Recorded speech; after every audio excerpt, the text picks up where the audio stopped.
Hey, Lake Forest Davidson. So we've talked about the list of five. That was video number 1. We've talked about praying persistently out of Luke 18. That was video number 2. If you missed either of those videos, you can go and look them up, finding the old emails or searching by this user on YouTube.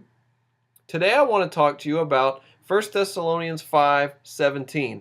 It's a 2-word verse. People love to memorize these short verses. And it's simply this: pray continually. 1 Thessalonians 5:17. Pray continually. What is God teaching us as He teaches us to pray continually? Well, in some ways, He's just reiterating the theme of praying persistently, continuing to pray again and again and again for the things you most want, for yourself and for other people. But I think it's also a clever way of getting at another truth, and that's what I want to talk about for a minute here.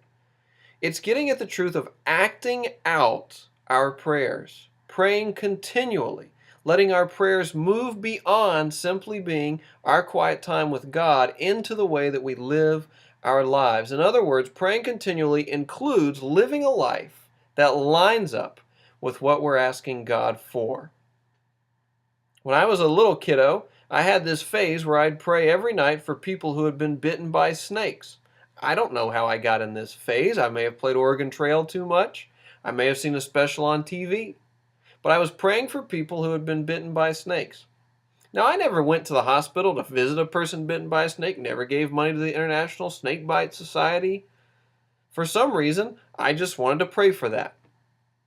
But 1 Thessalonians, we're being taught something different.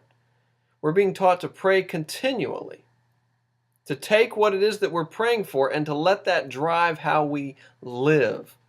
That our prayers would not simply be something we do for a set period of time. Our prayers would find their way into how we live our entire lives. We would live lives that line up with what we're asking God for.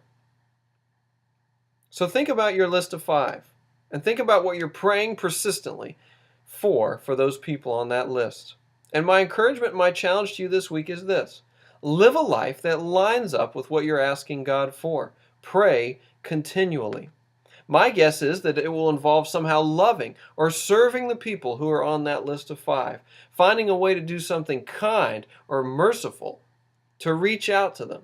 Maybe you're praying that a person would feel loved. Well, live a life that lines up with that prayer. Maybe your arms hugging a person will be the way that they feel the love of God. Acting out our prayers, living lives that line up with what we're asking God for. So pray persistently and pray continually for everyone, but especially for the people on your list of 5.